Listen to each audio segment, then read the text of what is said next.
مراسل وكالة شباب بريس الإخبارية نادر خيام من مدينة حلب. نبدأ من حلب المدينة، حيث عادت خدمة الإنترنت إلى بعض مناطق حلب صباح اليوم بعد انقطاع كامل دام أكثر من 17 يوما دون توضيح الأسباب من الجهات المسؤولة عن خدمة الاتصالات في المحافظة. وسجل ناشطون استياء أهالينا في المناطق المحتلة من انقطاع الإنترنت وعدم توضيح الأسباب والانتهاكات الكبيرة التي مورست أثناء فترة الانقطاع هذه من قبل قوات النظام المحتلة بالتزامن انقطاع تعتيم إعلامي كبير تفرضه قوات النظام وارتفاع جنوني في أسعار المواد الغذائية والتموينية وفقدان بعض المواد الضرورية في تلك المناطق. وإلى حي الأشرفي، حيث تدور لليوم الثامن على التوالي اشتباكات بين الثوار وقوات النظام عند مفرق سوق الخضراء من جهة، وبين الثوار ومسلحي حزب العمال الكردستاني بكك من جهة حي الشيخ مقصود، حيث يقوم الثوار بمحاصرة هؤلاء في الحي بغية دفعهم للاستسلام بعد خيانتهم جميع العهود والمواثيق التي أبرموها مع جيش الحرب.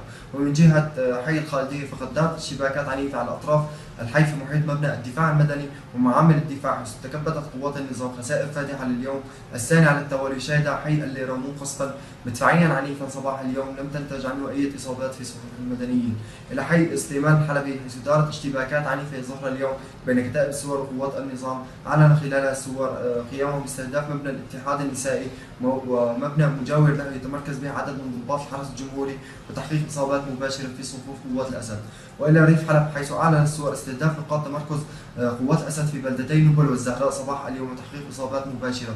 تعرضت مدينة الباب إلى قصف مدفعي عنيف صباح اليوم لم تنتج عنه إصابات في صفوف المدنيين. القصف المدفعي أيضا طال بلدة بيانون في ريف حلب الشمالي، اقتصرت أضرارها على الماديات. واستهدف الطيران الحربي التابع لقوات النظام محيط مطار النيرب العسكري بالرشاشات الصقيلة، فيما أعلن الثوار قيامهم بخنص عدد من عناصر قوات النظام داخل سجن حلب المركزي، فيما توردت أنباء عن انشقاق بعض الضباط والعناصر من السجن صباح اليوم.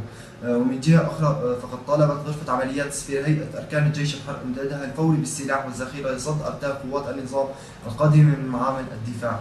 كان معكم مراسل وكالة شباب بريس الإخبارية نادر خيام من حلب.